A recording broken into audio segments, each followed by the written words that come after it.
Hello and welcome to Telecom TV. I'm Martin Warwick and we're here at Mobile World Congress 2016 in Barcelona in Spain. I'm talking with Sarwar Raza, who is Vice President, Product Management, Network Functions Virtualization, NFV at Hewlett-Packard Enterprise. Sarwar, good to see you again. Thank you for having me. Always a pleasure to talk to you. Thanks for being here. Question one. OpenNFV seems to be very much the flavour of the moment. It's growing quickly. And the solution portfolio that you have is continuing to grow and to mature. What does that portfolio look like today? And give us some of the background indicating why it has matured so very quickly.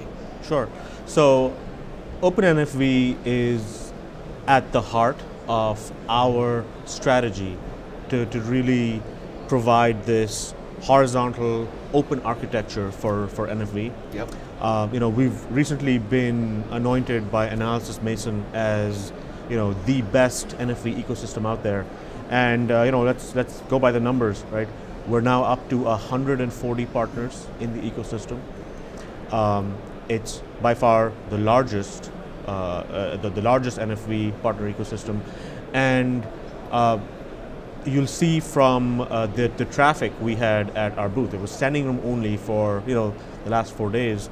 That we've succeeded not just in attracting the best of breed partners to our platform, but that together we're making a difference in the market. So when we show up in a customer environment and the customer is looking for a open standards-based platform, and they know they can get that from HPE, there's that's our value prop.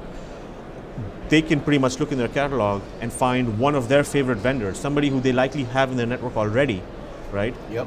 Already certified with size and guides and performance characteristics, and really in some cases that partnership between us and the partner is developing to at the field level, right? Where we're selling jointly, and it's been fantastic for us. I mean, the coverage we get based on the joint opportunities, co-selling opportunities. They bring us leads, we bring them leads. It's been absolutely fantastic. Glad to hear it. Mm-hmm. You noted a dedication to an open multi-vendor approach to NFV. Give us an example. How is the relationship with Nokia going? So, HPE's had a very long-standing relationship with Nokia. In fact, in 2014, we announced with Nokia that we were going to be key partners on their telco cloud project. So that's actually being realized now. If you've seen the demo in the booth, we have a whole slate of Nokia mobile core applications running on NFV system, and these are applications that really sit at the heart of the network. So we're glad to be a partner of Nokia. We're really glad that they trust us with their infrastructure and software needs, right? So we've been a partner at the component and the server level for years now, but that's really progressing now to us being a systems provider, and it's converged infrastructure, server storage networking, as well as our Helion OpenStack offering that serves as the basis for Nokia mobile core applications. So yeah, we're very, very proud of that of that partnership. I should add, Nokia is a new company now. They have their partnership with Alcatel-Lucent. Yep. Alcatel-Lucent also a very strong partner of ours. So I think HPE is probably the only NFV solution provider that sort of sits at that intersection of being partnered with the network providers, as well as the growing ecosystem of application providers for NFV. Thank you. One of the products you mentioned as part of the OpenNFV portfolio is a relatively new one, thanks to the acquisition of ContextStream. We're talking about ContextNet. What does this new product mean as far as the OpenNFV portfolio is concerned? Yeah, so ContextNet is actually a very, very exciting addition to our portfolio. It came to us by the acquisition of ContextStream several months ago, and what they really provide is a carrier-grade SDN fabric. It's at its base, it's somewhat application agnostic. But if you think about the way folks have generally thought about SDN, I think the last few years we've done ourselves a disservice. Most people associate SDN with just network virtualization, right? Yep. Inter-DC or inter-VM sort of connectivity. Sure. And what we're looking at now with this technology is the ability to do service function chaining and being able to derive context from network sessions, not just at the data center connectivity layer, the VM connectivity layer, but really at the level of the individual subscriber. So this is something that scales to tens, hundreds of millions of subscribers.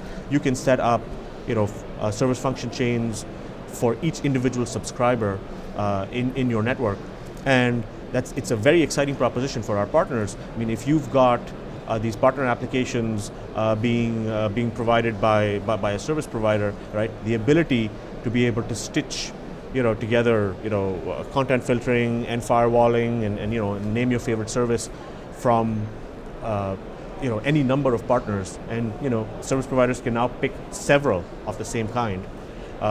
It's just very, very, very powerful functionality that I think we will have a lot of great traction with. Customers are really excited, partners are really excited. We see several partners wanting to engage with us specifically on some of the use cases we enable there, whether it's VCPE, whether it's SDVPN, whether it's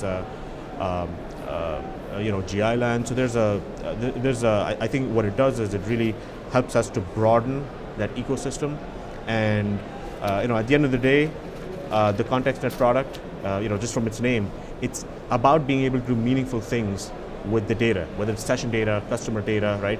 It's all about deriving value from the information in those sessions.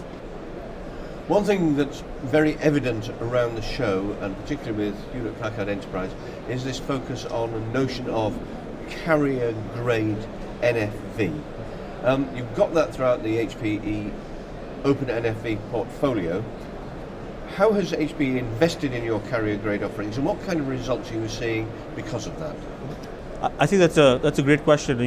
One of the things we're encountering in as we talk to customers and as we run into competitors is there's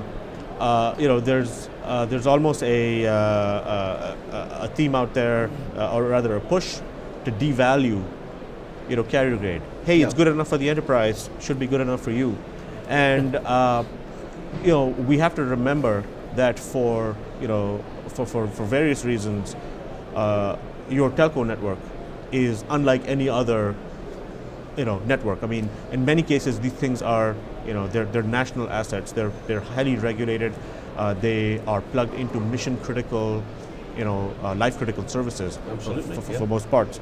So this notion of carrier grade is not a it's not a marketing differentiator. It's very much a marketing need, or rather, it's very much a market need, I should say. Yeah. It's interesting to note that while service provider customers are obviously looking at changing that cost curve, they're not relaxing their uptime, reliability requirements, right? Nor are they writing, lesser SLAs with their customers. So, providing carrier grade SLAs, or rather providing carrier grade features and resiliency all the way up the stack is critical. So we've had telco grade, carrier grade servers now for 15 years, right? Yep. 8 out of the 10 largest service providers in the world use our servers, right? We have #1 market share in that sector worldwide, and I think we are adding, or rather we're making sure that resiliency extends all the way up the stack. So we've got an offering called Helion OpenStack Carrier Grade, for example, which provides HA resilience uptime and 6 nines reliability at the software level. We do that because we know that while the world is moving towards fully cloudified or cloud native apps where high availability and resiliency is built into the app, we're not there yet. That's going to happen over several years, right? The first phase of applications is simply going to be regular applications ported over, and somebody's got to provide that resilience. So that's going to be us, and it's going to be starting at the top with the OpenStack Vim all the way down to the hardware. So carrier grade, very, very meaningful. Don't let anyone tell you otherwise.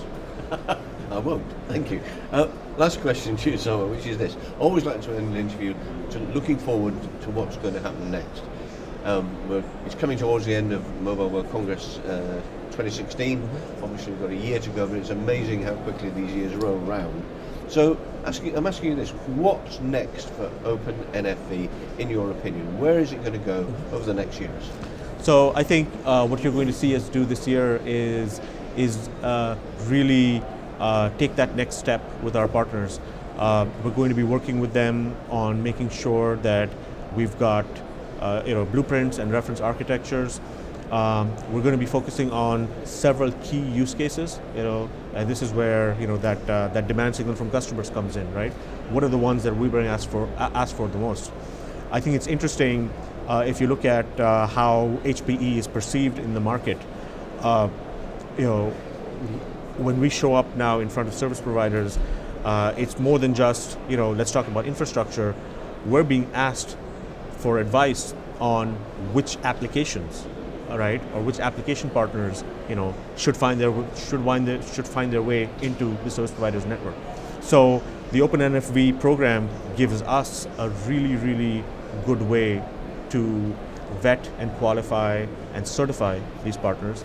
And I think what you're going to see this year is really a focus on doubling down our investment, really building end-to-end solutions, reference architectures, blueprints, and really going to market with them. I think that's key now. Is we've got to start showing our partners, right, that there is immense value to being part of this open ecosystem.